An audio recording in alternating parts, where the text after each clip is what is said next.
Hey guys, welcome to the Deansy Boy Show podcast. I am your host, Reece Deans, and today I haven't got no sponsors whatsoever, and I'm just doing this for the fun of it. But anyway, I'm going to give a big shout out to WrestleCrate. They are a company that supplies all the wrestling fans who have subscribed to them some wrestling goodies, which includes a signature, a t-shirt, and all other goodies, which will include DVDs, books, and probably wrestling figures if you're lucky. And it's only in the UK, £26 for a subscription, and every single month they will deliver you a new edition, a new crate, and there's going to be new stuff inside it. It's not the same thing, but you can always go on their website and actually have a look at some of the stuff they still got on for sale. You can always buy them. I've had two so far. If you haven't seen the videos, go and look it up now. They are under WrestleCrate, July and June, and I got the August one coming up very, very soon, and that'll be probably next week, which I'll get down to making a video as soon as it gets to my house. Well, anyway, today I haven't got really much to say in any matters. Only I've just recently looked up on the WWE website, and there's been more suspensions. I can't really believe this. There's been more suspensions from the WWE. I mean, we've had Titus O'Neil, then we had Roman Reigns, and now we got Paige and Alberto Del Rio, and Eva Marie being suspended for the wellness policy, which I'm flabbergasted. I think they shouldn't call this the new era. They should call this the suspension era. In fact, hopefully they'll suspend Vince McMahon, because I think he's done more broken wellness policies than any other wrestler combined, because he's been done for steroids and all that sort of kind of shit. But I'm really surprised because with Paige, she's got a lot of potential to be an upcoming big superstar, big professional wrestler. Even though she had a lot of success in the past, she has been on a bit of a downward spiral only because of her injuries, and of course she's with Alberto Del Rio, but I'm not really surprised with him because he's intending to leave the company as soon as his contract runs out. So I'm not really surprised if one day Alberto Del Rio decides, look, I'm not going to do the 30-day suspension, I'm going to leave. And I wouldn't be surprised if Paige follows through, because I think she'll be a big name in other companies, because she's already made a name for herself in the WWE. Why not go somewhere else? She's young enough. She's only 23. She can go to Japan. She can go to Mexico. She can go to anywhere in the world, and she will always be a big name.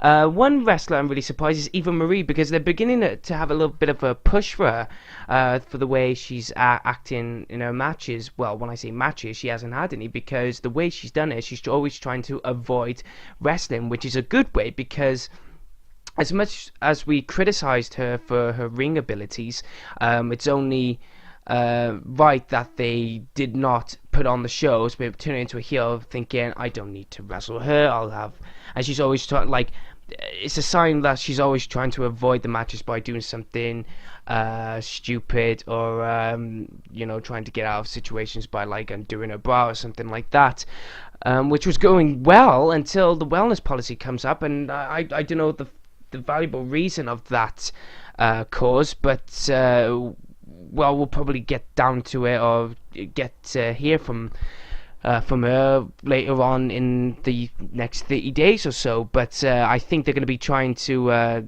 replace her with Nikki Bella, because she says she's capable of going back to the ring. So I wouldn't be surprised if Nikki Bella returns to have that match in a 6-man or 6-woman tag match, I should say. But this suspension, all this wellness policies, I'm really getting a bit wound up about this, because with the wellness policy, you just don't know what they could be taking. Of course, I took the mickey out of Roman Reigns because he's not a very good wrestler, and I don't think he's been pushed well enough to earn a big title shot in main events at WrestleMania. And when he got done for drugs, I thought this would be good. But now, I'm getting, like I said, I'm getting a bit annoyed, because it's like Brock Lesnar. He got done twice in UFC, and WWE have not suspended him, because I wouldn't be surprised if they just turn around and said he's too valuable to cost a big match that they already announced prior to the wellness policy scandal, and it's probably I don't know, a conspiracy, if you want to say that. I'm not really too sure, but I'm a bit surprised about that. But with the suspension or the wellness policy, you just don't know what they could be taking. They could be taking a drug that they need to be taking, not like Class A drugs like cocaine and all that sort of bollocks. I mean, like prescriptive drugs that they need to take, and on the list of the WWE wellness policies, they are not allowed to take it, which I think it's a ludicrous thing, because if a doctor's giving you something to take and the WWE are refusing to let you have it because of the wellness policy, then I think that's an absolute load of bullshit, because if it's a risk of your health at the end of the day. I mean, look at all the wrestlers going back, like the British Bulldog, and oh god, there's so many. It's like the British Bulldog and Hulk Hogan and all other wrestlers who are addicted to painkillers because of the effects of the bumps they take in the ring, and it's just ludicrous. I don't really like to hear about the wellness policy, because I think they're getting too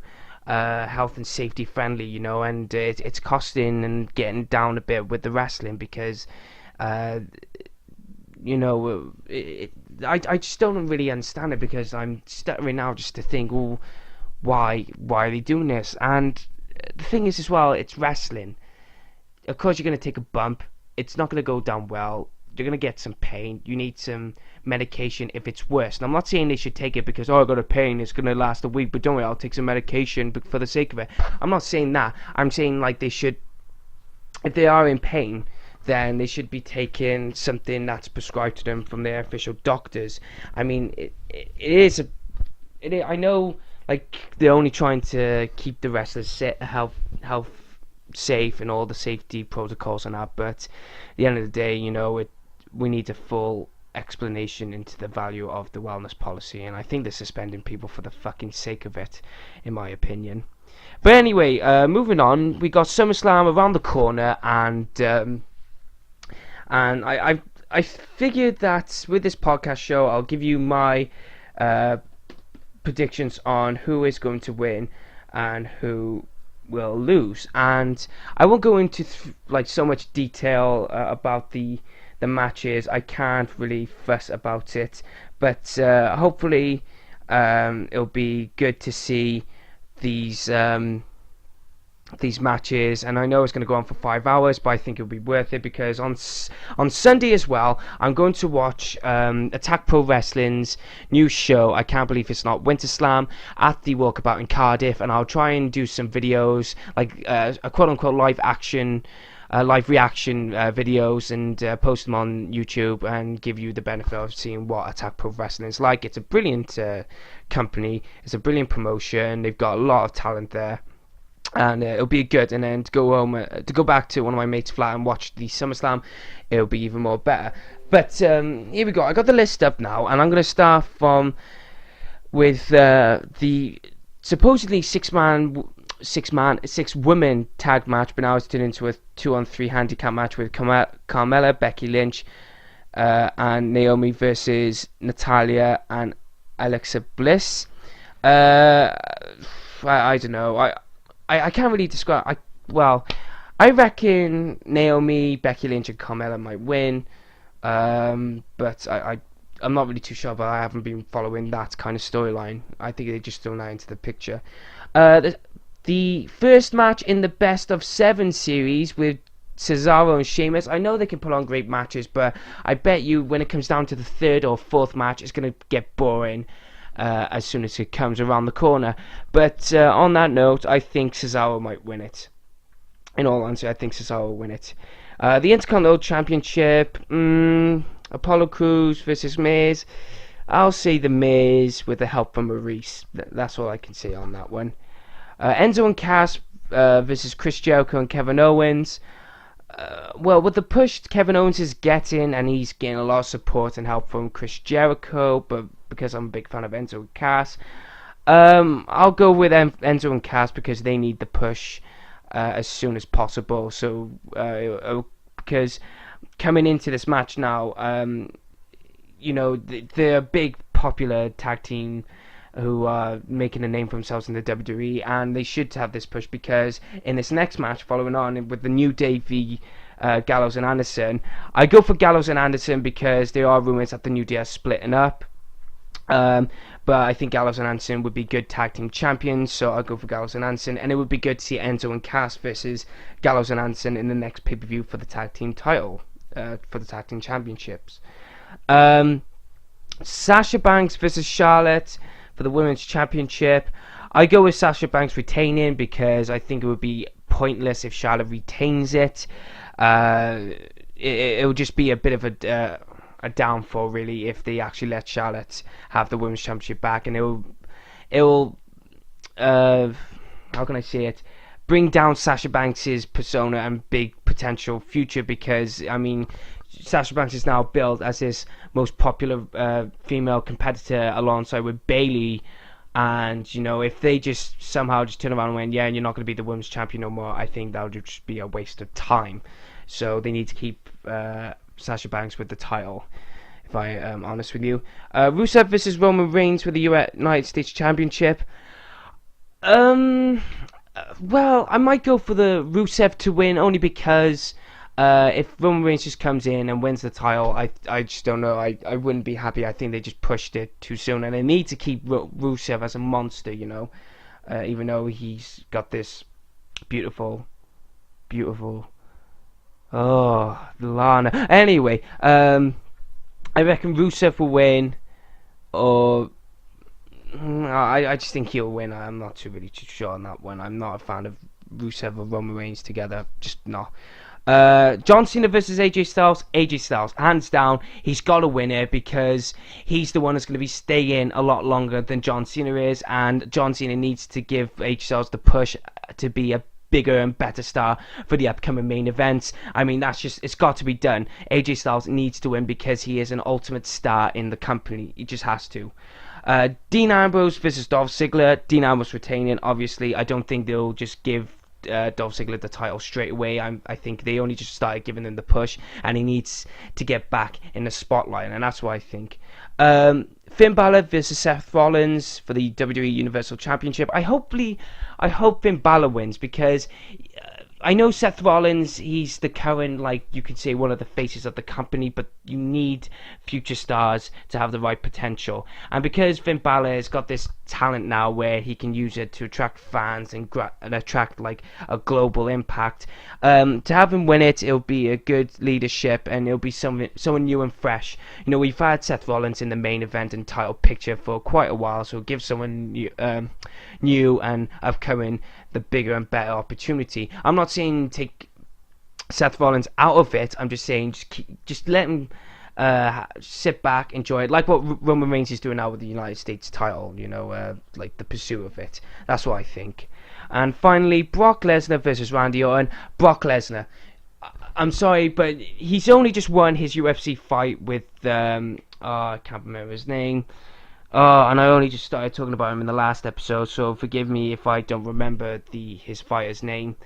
But Brock Lesnar needs to win, because there are now rumours going around that Goldberg is returning to the company, and there's a bit of an alteration between Lesnar and Goldberg going for a second round in a wrestling match, because of course the first one they had at WrestleMania 20, both men were leaving the company, and the fans kept chanting, "You sold out," and it wasn't a good match at all. You know, the only big pop they had was Stone Cold as a special guest referee, and they didn't do much. But now with the second, and they're both returning, and it doesn't look like they're going to be leaving as soon as possible. So I see Brock Lesnar winning it, and then all of a sudden you hear this music going off, and it's Goldberg's, and he comes out, and that'll be a biggest pop ever, and I would love to see that.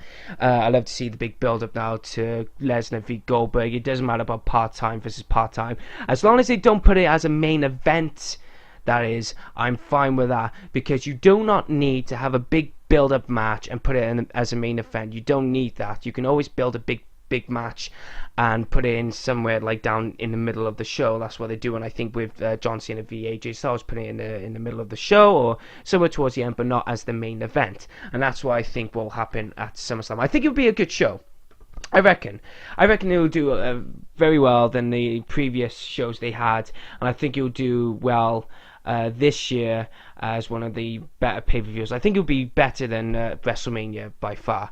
I think that's what's going to happen, because WrestleMania was just a bit of a downfall, really. I mean, I didn't enjoy it. The matches were lacking momentum, and the main event was wrong, and there was so many bookings that shouldn't have gone one individual's way. So that's what I think. I think SummerSlam will be the biggest pay-per-view and better pay-per-view this year than WrestleMania. Well, I've only really just to come up on this podcast show and talk about the suspension and SummerSlam, and I'll talk a little bit more about Attack Pro Wrestling. Now, they got these matches coming up with Pete Dunne v El Ligero, they got Eddie Dennis v Wild Boar, and they got a Fatal 4-Way match, and they've also got Nixon Newell and Mark Andrews versus I forgot the names. I'm so sorry if I forgot the names, but it's going to be a tag team TLC match, and I cannot wait to see that, because the last time these two tag teams went up together was a ladder match, and because the walkabout it's only like it's on a downstairs, they got a big balcony, and Mark Andrews done a somersault or a moonsault off the balcony, landed on the wrestlers, but his feet landed on the rope, so it was nearly a catastrophe there, but it was a very good night. But I cannot wait to go and watch the Attack Pro Wrestling show, and I also cannot wait for the SummerSlam in the night time, and that'll be a very good Sunday to Monday night. I really can't wait. Well, that's all I got time for, really, guys. I know it's going to be another short one, but like I said, I haven't really been planning out sort of things. I have been thinking recently about again to have a break, and just do a podcast show every month or so, because I'm coming back to university late September, so it's going to be once a month podcast show and probably a few videos here and there, but we'll have to wait and see. I'll probably announce it probably later on in the end of the month or in the start of a new month. We'll just have to wait and see. But that's all I got time for here, ladies and gentlemen. My name is Rhys Deans. I've been your host at the Deansy Boys Show. I hope you had a good time listening to this. I'll see you very soon.